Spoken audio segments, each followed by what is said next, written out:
तो ये रहा आपका पहला सवाल और इसमें बोल रहा है 3 ओम और 6 ओम के प्रतिरोध समानांतर क्रम में जोड़े गए हैं तो परिणामी प्रतिरोध का मान कितना होगा। तो यदि समानांतर क्रम में हम लोग जोड़ते हैं, क्या मैं बोल रहा हूँ, समानांतर क्रम में यदि हम लोग प्रतिरोध को जोड़ेंगे तो उसके लिए हम लोग क्या फॉर्मूला जानते हैं भाई, 1/r बराबर क्या जानते हैं, तो 1/r1 plus 1/r2 plus 1/r3, यानी जितना होता है ऐसे करके हम लोग प्लस करते करते और जोड़ते जाते हैं इसे करके। लेकिन अगर दो रहे तो हम लोग फार्मूला क्या जानते हैं, तो दो के लिए हम लोग फार्मूला क्या जानते हैं, आर बराबर डायरेक्ट फार्मूला क्या, तो r1 इंटू r2 और बाई क्या लिखते हैं r1 प्लस में क्या करते हैं r2 करते हैं। तो देखिए तो R1 मेरे पास में कितना, तो सर 3 ओम है तो 3 लिख दिए और मल्टीप्लाई R2 कितना है तो 6, तो 6 में लिख दिए और बटा में R1 प्लस R2, तो 3 और 6 को जोड़ देना है तो कितना हो जाएगा, तो 3 और 6 कितना हो जाएगा, तो 9 हो जाएगा, 9 लिख दिए। 3 से सर 3 बार में, 3 से 2 बार में तो कितना आ गया सर, तो 2 ओम आ गया। ये वाला 2 ओम का आपका कौन सा हो जाएगा आंसर, तो आंसर कौन सा हुआ सी। तो चलिए हम सब अगले सवाल पर चलते हैं और अगला सवाल आपका ये रहा, फ्यूज बना होता है तो फ्यूज किसका बना हुआ होता है भाई। आप ऐसा करेंगे कि पहले अपना आंसर लगाते जाएंगे, या तो पहले आप वीडियो को पॉज करके और फिर लगा लेंगे, आप अपने मन में सोचेंगे या तो कॉपी में बना करके लास्ट में अपना चेक करेंगे, बताएंगे कि आपका कितना आया। तो हम सब देखेंगे सर को फ्यूज का जो तार होता है, फ्यूज का तार, जो फ्यूज का तार होता है सर किससे बना हुआ रहता है, तो देखिए फ्यूज का तार टीन और शीशा से मिलकर के बना होता है, जिसमें हम लोग अगर शीशा की बात करें यानी अगर लीड की बात करें तो ये लगभग 75% होता है, और अगर हम लोग बात करें एशियन टीन की बात करें तो लगभग कितना होता है 25% होता है। तो इसका आंसर कौन सा हुआ, टीन हुआ। निकल का उपयोग हम लोग किस में करते हैं, तो निकल का उपयोग हम लोग किस में करते हैं, तो हीटर के तार बनाने में। किस में करते हैं, तो हीटर का जो तार होता है उसका जो कॉइल होता है उसमें हम लोग उपयोग करते हैं। तो अगले सवाल पे चलते हैं, एक आदर्श वोल्ट मीटर का प्रतिरोध कितना होता है। तो एक आदर्श वोल्ट मीटर का प्रतिरोध कितना होगा, 0, 1 या 1 से कम या तो अनंत होगा। तो देखिए जो वोल्ट मीटर होगा भाई, वोल्ट मीटर आप देखते होंगे अगर इसको देखे होंगे आप, जो घर में हम लोग इन्वर्टर वगैरह रहता है तो उसमें आप देखे होंगे कि इसमें एक ऐसा करके रहेगा, उसमें एक मीटर रहेगा जिसमें वी लिखा हुआ रहेगा, और उसमें ऐसे करके क्या रहेगा, तो एक कांटा रहेगा जहाँ पर 110 120 ऐसे करके रहेगा, और नीचे में वी लिखा हुआ रहेगा। इसी को हम लोग वोल्ट मीटर बोलते हैं। तो आप पहले वोल्ट मीटर के बारे में एक और बात समझें। वोल्ट मीटर में आपको बोला कि इसे किस क्रम में लगाते हैं, तो वोल्ट मीटर को हम लोग समानांतर क्रम में जोड़ते हैं। किस क्रम में, समानांतर क्रम में जोड़ते हैं, और इसका प्रतिरोध होता है कितना, अनंत होता है। कितना होता है भाई, अनंत होता है इसका प्रतिरोध। अगर हम लोग से बात करें एक और होता है क्या, तो एक एमीटर होता है जिसको हम लोग क्या ए से सूचित करते हैं, और एमीटर को हम लोग किस क्रम में, तो श्रेणी क्रम में। किस क्रम में लगाते हैं, श्रेणी क्रम में लगाते हैं। और इसे इसका प्रतिरोध एक आदर्श, अगर हम लोग को बहुत अच्छा एमीटर बोले थे, एमीटर की बात करें तो इसका क्या होगा भाई, तो इसका प्रतिरोध 0 होगा। तो हम लोग का सवाल था वोल्ट मीटर का प्रतिरोध कितना होगा एक आदर्श वोल्ट मीटर का, तो कितना अनंत होगा, तो बहुत अच्छा होगा। चलिए हम लोग अगले सवाल पे चलते हैं।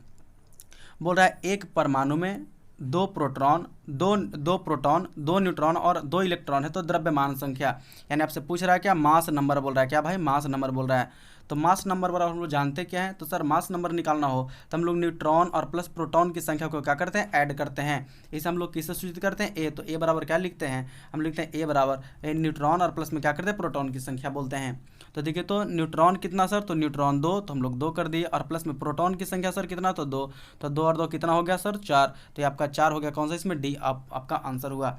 और इसी को हम लोग क्या बोलते हैं, प्रोटॉन और न्यूट्रॉन की जो संख्या रहेगा, और प्रोटॉन और न्यूट्रॉन रहेगा कहाँ, तो रहता है सर कहाँ में, तो न्यूक्लियस उसके रहेगा कहाँ पे, तो न्यूक्लियस में रहता है। और इसी को हम लोग क्या बोलते हैं, न्यूक्लियॉन बोलते हैं। क्या बोलते हैं, इसी को प्रोटॉन और न्यूट्रॉन को हम लोग सम्मिलित रूप से क्या बोलते हैं इसका, तो ये दोनों को जोड़ के हम लोग क्या बोलते हैं कि न्यूक्लियॉन है। तो चलिए हम लोग अगले सवाल पे चलते हैं। अगला सवाल क्या बोल रहा है, ब्रह्मांड में सबसे अधिक मात्रा में पाए जाने वाला तत्व क्या है। तो अगर हम लोग ब्रह्मांड की बात करें तो ब्रह्मांड में सबसे ज़्यादा तत्व पाए जाने वाला कौन सा भाई, हाइड्रोजन। कौन सा है, हाइड्रोजन है। हम लोग मन करता है सर हाइड्रोजन का, हम तो नाइट्रोजन सुने थे, लेकिन नाइट्रोजन आप सुने थे, लेकिन आप भूल रहे हैं, आप ये भी बोले होंगे कि 78% भी सुने थे सर, एकदम आप सही सुने थे। लेकिन ये क्या है, तो अगर आपको बोला कि पृथ्वी के वायुमंडल में कौन सा हम लोग को ज़्यादा गैस मिलेगा, तब नाइट्रोजन। लेकिन ये बोल रहा है पूरे ब्रह्मांड में किस तत्व का ज़्यादा मात्रा है भाई, तो किसका, हाइड्रोजन का। क्योंकि जितना भी आपको दिखता होगा क्या, जो तारा है वो तारा का जो ऊर्जा आ रहा है किससे आ रहा है, तो इसी हाइड्रोजन से आ रहा है। इसी के ऊर्जा से क्या है, तो तारा का ऊर्जा आ रहा है। तारा जो क्या है, तो दिन रात अपना जल रहा है, इसी के कारण ऐसा करके हो रहा है। तो सबसे ज़्यादा मात्रा में कौन सा है, तो हाइड्रोजन है। तो देखिए अगले सवाल पे चलते हैं। बोल रहा है क्वार्ट 60 पर विकिरण चिकित्सा में प्रयुक्त होता है। आम तौर पर होना चाहिए था। अच्छा, आम तौर पर, हाँ ठीक है। कोबाल्ट 60 आम तौर पर विकिरण चिकित्सा में प्रयुक्त होता है। यह उत्सर्जित क्या करता है, यानी जो कोबाल्ट 60 होता है ये किसका उत्सर्जन करता है भाई, तो करता है गामा किरण का। किसका करता है, गामा किरण का। और हम लोग इसको किस चीज़ के चिकित्सा के लिए प्रयोग करते हैं, तो किसका, कैंसर का। यानी कैंसर के इलाज में हम लोग क्या करते हैं, कोबाल्ट 60 का प्रयोग करते हैं। और ये भी सवाल बहुत बार पूछा है कि कैंसर के इलाज में किसका उपयोग किया जाता है, तो हम लोग देखेंगे किसका, कोबाल्ट 60 का किया जाता है। तो देखिए अगला सवाल रहा, बोल क्या रहा है कि निम्नलिखित युग्मों में किनके विमीय सूत्र समान नहीं हैं। यानी जो देख रहे होंगे, हम लोग देख रहे हैं कार्य एवं ऊर्जा, भार एवं बल, आवेग एवं संवेग, बल एवं दाब। तो कहता है कि बाकी तीन का जो जोड़ा है उसमें बराबर रहा होगा, लेकिन एक जो इसमें रहा होगा, एक पेड़ रहा होगा जिसमें क्या रहा होगा, थोड़ा गड़बड़ रहा होगा, उल्टा पुल्टा। तो चलिए मैं सबका देख लेता हूँ कि इसका क्या क्या होगा जो। तो देखिए, तो पहला क्या है, कार्य और ऊर्जा। तो हम लोग कार्य और ऊर्जा का देखें कि दोनों का बीमा एक ही होता है भाई। और होता है क्या, तो ml2t-2 होता है। कितना होता है, ml2t-2 होता है। अगर हम लोग बातें करें भार की या तो बल की, तो उसका कितना होता है, तो भार और बल का देखेंगे तो कितना सर, mlt-2। कितना बोलेंगे, mlt-2 देखेंगे। हम लोग आवेग और संवेग का बात करेंगे कि आवेग और संवेग का कितना होगा सर, तो कितना होगा, mlt-1 होगा। कितना होगा, mlt-1 होगा। अगर लोग हम बात कर लें बल एवं दाब की, तो बल का कितना बताए, देखिए बल का भी हम लोग देखे थे कितना, तो mlt-2। और जबकि दाब का सर, तो दाब का दूसरा हो जाता है, दाब का क्या हो जाएगा, तो ml-1 और t- कितना हो जाएगा, 2 हो जाएगा। तो देखिए, तो दाब का कुछ अलग हो गया सर और बल का अलग हो गया। तो देखिए, तो ये तो बोला था कि किसका विमीय सूत्र बराबर नहीं है, तो किसका, बल एवं दाब का बराबर नहीं होता है। चलिए अगले सवाल पे चलते हैं। कहता है किसी मनुष्य का भार पृथ्वी पर 600 न्यूटन हो, तब चंद्रमा पर उसका भार कितना होगा। तो देखिए, अगर हम लोग भार की बात करें तो भार बराबर क्या होता है, W बराबर होता है क्या, mg। m माने मास माने द्रव्यमान और g माने गुरुत्वीय त्वरण। तो अगर हम बात करेंगे कि पृथ्वी पर g कितना होता है, तो 9.8 मीटर पर सेकंड स्क्वायर होता है। लेकिन अगर हम लोग चंद्रमा पे जाएंगे तो कितना हो जाएगा, इसका एक 1/6 हो जाएगा। जब 1/6 होगा तो इसका वेट भी कितना हो जाएगा, 1/6 हो जाएगा। तो देखिए, तो इसका पृथ्वी पे कितना था, तो 600 न्यूटन था। तो चंद्रमा पे कितना हो जाएगा, तो इसका 1/6 हो जाएगा। 1/6 से मल्टीप्लाई करेंगे तो 6 से कट जाएगा कितना, 100 बार में। तो कितना न्यूटन हो चंद्रमा पे, तो 100 न्यूटन हो जाएगा। तो आंसर सी हुआ। देखिए हम लोग अगला सवाल, बोल क्या रहा है कि 1 किलोग्राम द्रव्यमान का वजन कितना होता है।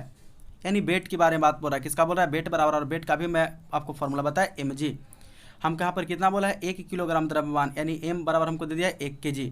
और बोला कि इसका वजन यानी वेट क्या होगा, तो W बराबर हम लोग क्या जानते हैं भाई, mg। और m का मान कितना दिया था 1, और g का वैल्यू हम लोग खुद जानते हैं कितना होता है 9.8। तो 9.8 में 1 से मल्टीप्लाई करेंगे तो कितना हो जाएगा 9.8 न्यूटन। और देखिए तो कौन सा आपका 9.8 न्यूटन कौन सा है, तो ऑप्शन डी, तो डी हो गया।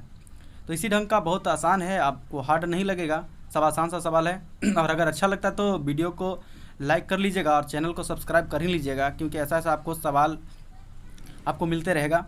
और भी इसमें थ्योरी भी बहुत सारा मैं दे दिया हूँ, तो आप उसे भी ध्यान में रखेंगे। तो चलिए मैं अगला सवाल देखता हूँ। बोल रहा है कि किसी वस्तु का भार पृथ्वी सतह पर 29.4 न्यूटन है, तो उसका द्रव्यमान कितना होगा। देखिए, तो हमको W बराबर दे दिया सर कितना, तो 29.4 दिया, और हमसे पूछ क्या रहा है उसका द्रव्यमान, यानी m बराबर पूछा कि m कितना होगा। तो W बराबर तो हम लोग जानते हैं सर, W बराबर दे दिया है, तो हम लोग कितना लिख दें, W बराबर होता है कितना, तो mg, तो mg लिख लिए। यानी 29.4 बराबर कितना हो जाएगा m, और g का वैल्यू कितना, तो सर 9.8। 9.8 इधर किस में, तो मल्टीप्लाई में इधर आएगा तो डिवाइड में हो जाएगा। तो भाई कितना हो जाएगा, अगर हम लोग इधर से हटा लिए तो इधर किस में आ जाएगा, तो 9.8 आ जाएगा इधर इसमें। और 9 पॉइंट से पॉइंट हटाएंगे, 98 कितना होता है 294, तो 3 बार में। तो देखिए, तो m का वैल्यू कितना आ गया भाई, तो 3, ये जाएगा 3 किलोग्राम। तो चलिए हम लोग अगले सवाल पे चलते हैं। यानी मास कितना हो गया, 3 किलोग्राम। बोल रहा है पानी में भरे बाल्टी में बर्फ तैर रहा है। मान लेते कि एक बाल्टी रहा होगा, इसमें क्या है, पानी भरा हुआ, क्या इसमें पानी भरा हुआ था, और कहता है कि पानी से करके भरा हुआ उसमें क्या होता है, बर्फ तैर रहा है। इसे मानते हैं कि बर्फ एक जो तैर रहा है। बोलता है कि जब बर्फ पूरी तरह पिघल जाएगा तो पानी का स्तर क्या हो जाएगा। यानी बर्फ जो पिघल रहा है भाई, तो पिघल जाएगा तो क्या होगा। अगर बर्फ तैर रहा होगा तो हम लोग जानते हैं कि क्या होता है, तो बर्फ थोड़ा सा ऊपर की ओर रहता है, पानी में पूरी तरह डूबा हुआ नहीं रहता, ऊपर रहता है सर, उसका कुछ भाग ऊपर, और ज़्यादा पार्ट कहाँ रहता है, तो पानी के अंदर रहता है। तो कहता है कि अगर बर्फ पिघल जाएगा तो क्या पानी इसमें से गिरने लगेगा, क्या पानी इसमें से गिरने लगेगा, या तो पानी कम जाएगा और नीचे पानी चल जाएगा, या तो कोई फर्क नहीं पड़ेगा। तो क्या होगा, तो हम लोग जानेंगे कि सर अगर बर्फ़ पिघल जाएगा ना तो कोई फ़र्क नहीं पड़ता है, यानी उतना ही रहेगा, इसका ना तो लेवल बढ़ेगा ना तो घटेगा, तो क्या हो जाएगा, उतना ही रहेगा। कारण क्या है कि जब बर्फ़ आपको मन कर रहा होगा कि सर जब ऊपर ये बर्फ़ ऊपर थोड़ा सा पानी के लेवल से थोड़ा ऊपर था तो पिघलता तो थोड़ा सा और ये हो जाना चाहिए था, पानी बढ़ जाना चाहिए था, तो नहीं बढ़ेगा। कारण क्या है नहीं बढ़ने का, तो बढ़ने का कारण ये नहीं बढ़ने का कारण ये है क्योंकि जब बर्फ़ पिघलता है तो देखिए, तो इसका जब बर्फ़ रहता है तो पानी में बदलेगा तो इसका आयतन क्या हो जाएगा, कम जाएगा। लेकिन अगर पानी को हम लोग बर्फ़ जमा देंगे तो इसका आयतन क्या होता है, बढ़ जाता है। तो आयतन अभी बढ़ा हुआ था जो कि ऊपर में था, और जब पिघल जाएगा तो कहता है कि आयतन क्या हो जाएगा इसका, पानी के बराबर, तो कोई फ़र्क नहीं पड़ेगा, उतना ही रह जाएगा। तो चलिए अगले सवाल पे, निम्नलिखित में से किसमें गतिज ऊर्जा नहीं है। तो पहले तो हम लोग को गतिज ऊर्जा जिसको हम बोलते हैं काइनेटिक एनर्जी, कहता है कि इसका फार्मूला भी देख लीजिए कितना होता है, 1/2 हाफ यानी mv², 1/2 mv² होता है। तो कहता है कि अगर जिसमें कोई एनर्जी आएगा लेकिन किसके कारण, तो गति के कारण। अगर गति के कारण किसी वस्तु में, किसी भी चीज़ में, किसी पिंड में अगर ऊर्जा आ जा रहा है, एनर्जी आ जा रहा है, तो हम लोग क्या बोलेंगे भाई कि इसको उसमें गतिज ऊर्जा है। अब देखिए तो गिरता हुआ पत्थर, इसमें तो गति है सर, तो गतिज ऊर्जा ये वाला हो गया सर। कहता है चली हुई गोली, इसमें भी गति रहेगा सर। बहता हुआ पानी सर, इसमें भी गतिज ऊर्जा होगा क्योंकि इसमें गति है। लेकिन खींचा हुआ धनुष, अगर धनुष को आप खींच करके ऐसे करके खींच करके आप रखे हुए हैं तो कहता है कि इसमें थोड़ी ना कोई होगा। अगर इससे खींच करके हम रखे हुए हैं ऐसे कर करके, तो इसमें कहता है कि नहीं सर, इसमें कोई ये नहीं होगा, इसमें कोई अभी कोई क्या होगा, तो गति नहीं है। तो कहता है इसमें कैसा है, तो बोला गतिज ऊर्जा नहीं है, यानी कैसा, इसमें स्थितिज ऊर्जा है। क्या है, यानी पोटेंशियल एनर्जी है। इसको हम लोग क्या बोलते हैं, स्थैतिक ऊर्जा बोलते हैं। तो देखिए तो हम लोग, और स्थैतिक ऊर्जा का फॉर्मूला क्या, तो इसको क्या बोलते हैं, mgh बोलते हैं। क्या बोलते हैं, mgh माने द्रव्यमान गुना गुरुत्वीय त्वरण और गुना में क्या, हाइट। तो हम लोग ऐसा करके देखेंगे। देखिए अगला सवाल देखते हैं, यदि आपतन कोण का मान 25 डिग्री हो तो परावर्तन कोण का मान कितना होगा। देखिए आयतन, आप पहले तो हम लोग को पढ़ना पड़ेगा कि आपतन कोण किसे बोलेंगे। तो मान लेते हैं कि किरण ऐसे करके आती इधर चली जाती है, तो इस आने वाली किरण को आपतित किरण, और इस सतह से के बाद टकरा करके वापस जाएगी, इसे हम लोग बोलेंगे परावर्तित किरण। जिस बिंदु पर आकर के मिलती है, यहाँ पर कर हम लंब खींचते हैं तो इसे हम लोग क्या बोलते हैं, नॉर्मल अभिलंब बोलते हैं। और कहता है आपतित किरण और जो अभिलंब है इसके बीच वाली जो कोण हुई, इसी को हम लोग क्या बोलते हैं, आपतन कोण बोलते हैं, आई से सूचित करते हैं। और जो परावर्तन कोण है उसे हम लोग आर से सूचित करते हैं, यानी परावर्तित किरण और अभिलंब के बीच वाला कोण को हम लोग क्या बोलते हैं, परावर्तन कोण। और हम लोग देखेंगे परावर्तन के नियम से क्या जानते हैं कि कोण आई बराबर क्या होता है, कोण आर होता है। आपको बोल दिया आपतन कोण का मान कितना, 25 डिग्री, तो परावर्तन कोण का भी मान कितना होगा, जब दोनों बराबर तो भी कितना हो जाएगा, 25 डिग्री होगा। तो ऑप्शन कौन सा हो गया, 25 डिग्री। तो चलिए अगले सवाल पे चलते हैं। कहता है एक किरण परावर्तक सतह पर 30 डिग्री का कोण बनाकर आपतित हो रही, तो परावर्तन कोण का मान बताएं। देखिए तो क्या बोल रहा है, ये सवाल आपको लग रहा है कि सर 30 डिग्री होगा क्योंकि पिछले वाला जैसा ही तो है, लेकिन पिछले वाला जैसा नहीं है। देखिए मान लेते वाला क्या है, तो दर्पण है या तो परावर्तक सतह है। ये मान लेते किरण ऐसे आई इधर चल गई, लेकिन बोल क्या रहा है 30 डिग्री का कोण बनाकर, कहाँ पर, तो परावर्तक सतह ये वाला है सर, और इस पे 30 डिग्री का कोण बना रहा है, ना कि यहाँ पर। तो कहता है कि परावर्तन कोण का मान पूछ दिया। ये वाला तो क्या हो गया, अभिलंब हो गया। अगर ये वाला 30 है तो ये वाला कितना हो जाएगा, 60 डिग्री, क्योंकि सर लंब था तो इतना डिग्री का, इतना का मान कितना होता है, 90 डिग्री। देखिए तो 30 तो ले लिया था, तो ये वाला कितना हो जाएगा, 60 हो जाएगा। तो अगर देखिए तो अब आपतन कोण का मान कितना हो गया, यानी कोण आई हम लोग निकाल लिए, कोण आई कितना हो गया, तो 60 डिग्री। तो कोण आर बराबर भी कितना होगा, 60 डिग्री। तो कौन सा ऑप्शन होगा, ऑप्शन बी होगा। चलिए अगले सवाल पर चलते हैं। बोलता है कि कब एक व्यक्ति का भार लिफ्ट में वास्तविक भार से कम अनुभव होता है। कहता है कि कब होगा, तो बोलता है कि जब त्वरण के साथ नीचे जा रही हो, यानी जो लिफ्ट है भाई ये त्वरण के साथ नीचे जा रही है, एक्सेलरेशन के साथ नीचे जा रही है तब। कहता है त्वरण के साथ ऊपर जा रही है, त्वरण के साथ ऊपर जा रही है तब। कहता है एक समान वेग से नीचे जा रही होगी तब, या तो एक समान वेग से ऊपर जा रही होगी तब। तो सुनिए, अगर हम लोग लिफ्ट में बैठे रहेंगे और अगर लिफ्ट क्या है तो त्वरण के साथ नीचे जाएगी, तो हम लोग का वेग, हम लोग का जो भार लगेगा वो कैसा अनुभव होगा, तो कम प्रतीत होगा। और अगर हम लोग क्या रहेंगे, तो पहले तो इसका आंसर लगा लीजिए, त्वरण के साथ नीचे जा रही होगी तो भार हम लोग को क्या होगा, कम महसूस होगा। मन करता सर, और त्वरण के साथ ऊपर जाएगी तब हम लोग को क्या लगता है, तो हम लोग को क्या लगेगा, जब त्वरण के साथ ऊपर जाएगी तो हम लोग को क्या लगेगा, भार में क्या होगा, वृद्धि जैसा लगेगा कि मेरा भार बढ़ गया है। और अगर एक समान ऊपर जाएगी या तो एक समान वेग से नीचे आएगी, तो इसमें आपका वेट में कोई चेंजिंग नहीं लगेगा, लेकिन नहीं जितना था उतना ही, इसमें कोई फर्क नहीं पड़ता। लेकिन अगर त्वरण के साथ ऊपर जाएगी तो मैं क्या बोला कि आपका वेट बढ़ा हुआ सब महसूस होगा। अगर त्वरण के साथ नीचे जाएगी तो क्या होगा, आपका वेट कम ही महसूस होगा। तो बोल रहा है कि कम अनुभव कब होगा, जब त्वरण के साथ नीचे जा रही होगी तब। अगले सवाल पे चलते हैं। कहता है वायुमंडल में प्रकाश के विसरण का क्या कारण है। तो पहले तो विसरण का मतलब समझ लेंगे।